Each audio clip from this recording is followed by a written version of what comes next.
Hi guys, welcome back to my channel. To this video, I'm going to make butsi blueberry recipe. So keep on watching guys.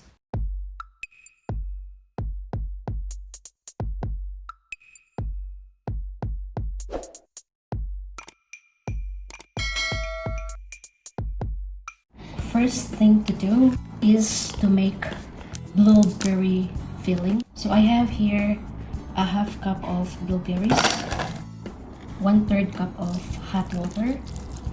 I'm gonna put into the mixture psyllium husk,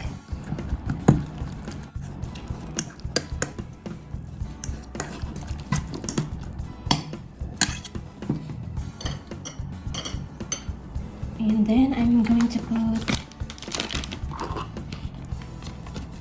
1 teaspoon of santan gum,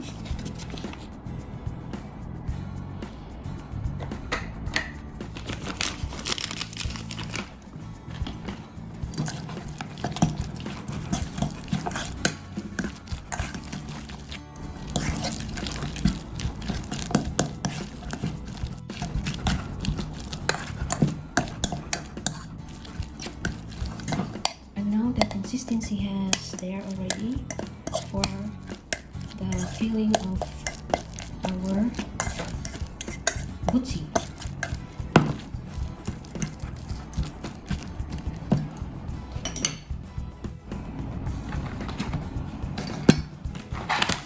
I'm gonna put 1 tablespoon of stevia,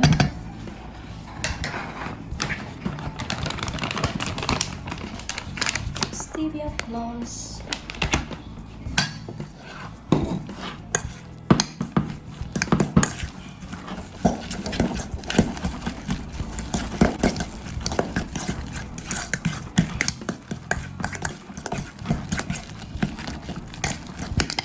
lumapot na siya.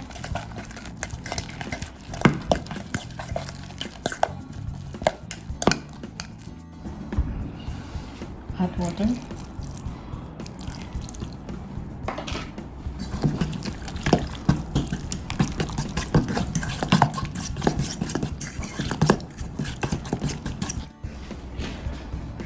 So I will grind this up.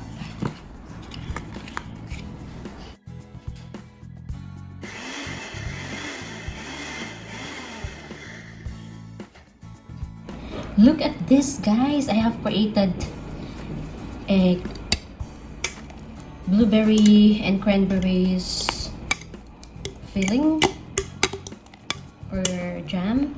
This is for our butsi.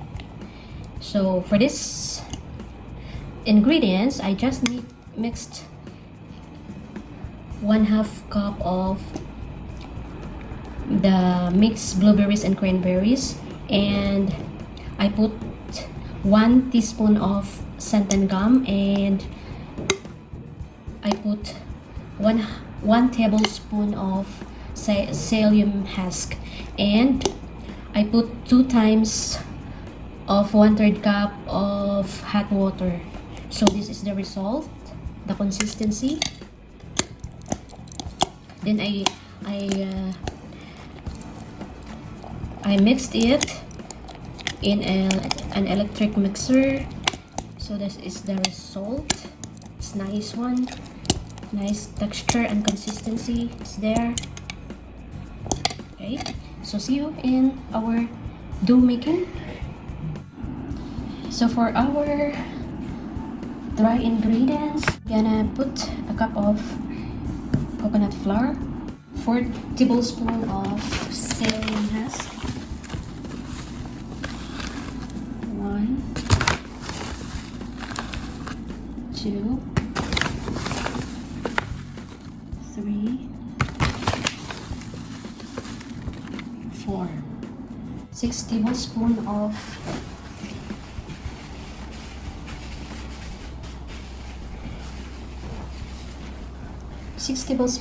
our stevia,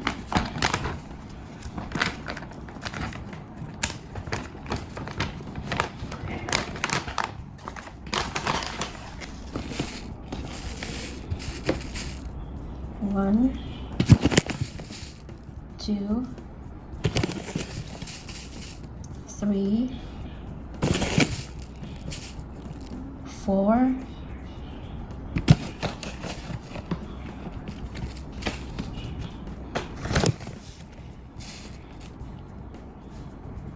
5. I just put 5 tablespoons of our sugar. So we will mix this one. Baking powder, 2 tablespoons.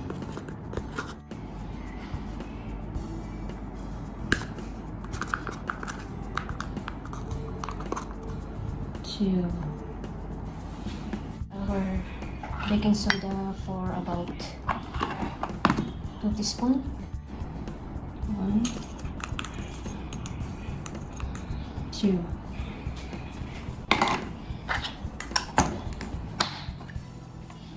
Mix it again. So this will be our boiling water, 3 cups. 1, 2, 3.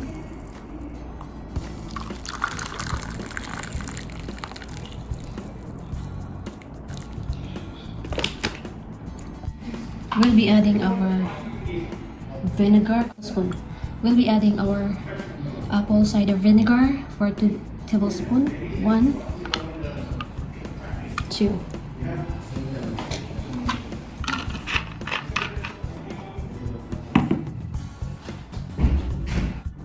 Now we're gonna mix our boiling water with the dry ingredients. So for the purpose of this boiling water or hot water will be for the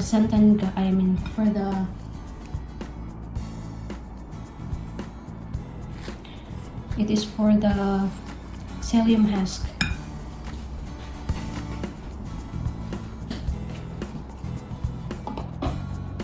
Now we'll be mixing it.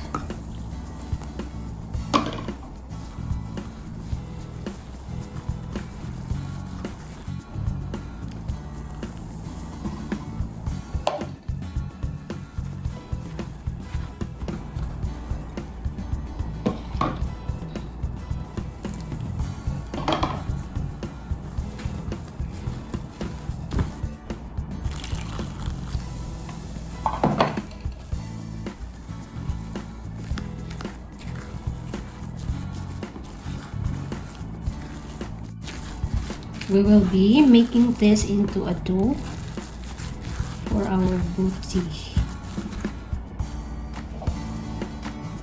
Mix them all together.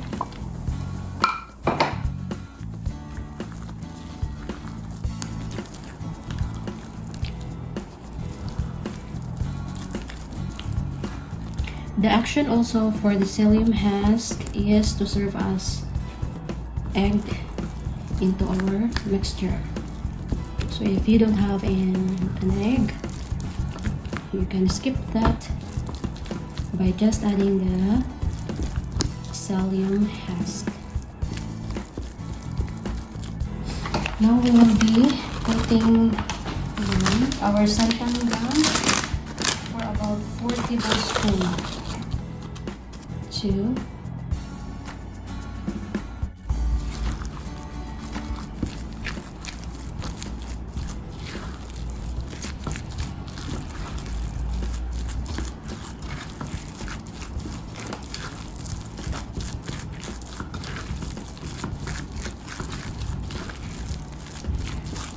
so the action of santan gum into the mixture will be it creates binding to all of the ingredients and the elasticity. So that serves as gluten.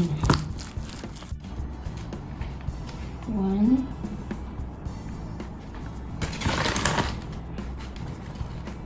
2. So that's enough.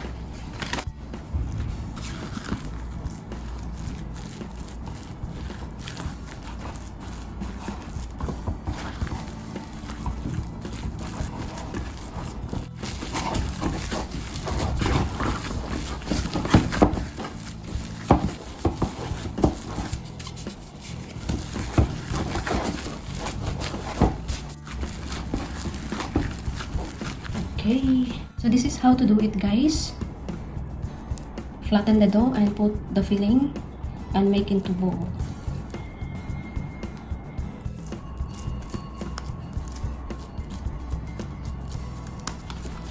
Just like this. Put the filling inside and close it.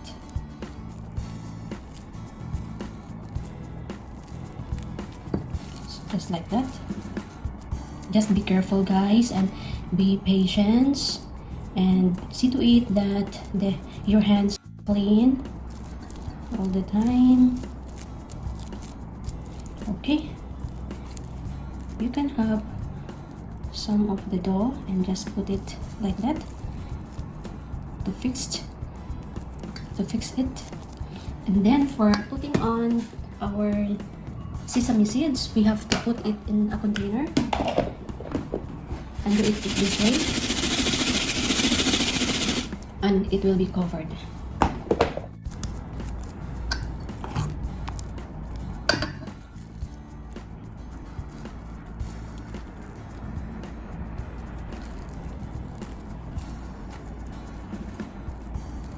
Just do it until it will be done, all of the rest of the dough.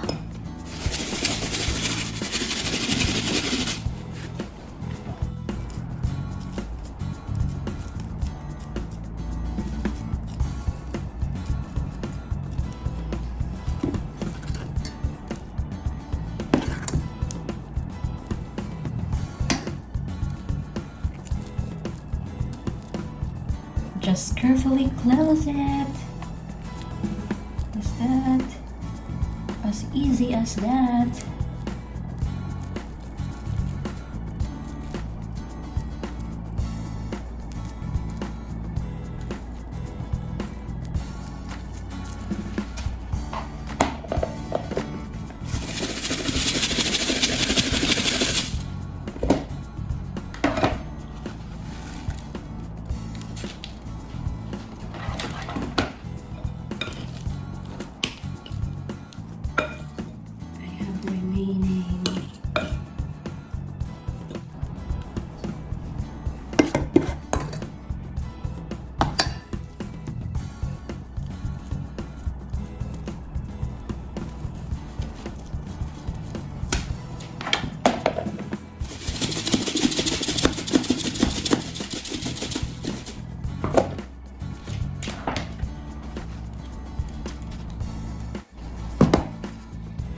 So this is now our prepared buchi, and we will be baking this within 30 minutes.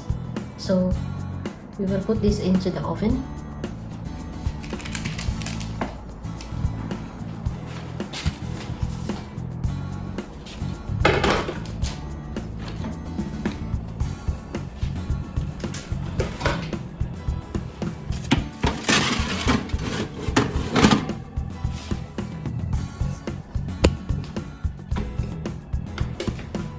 See that one, guys? I'll see you later.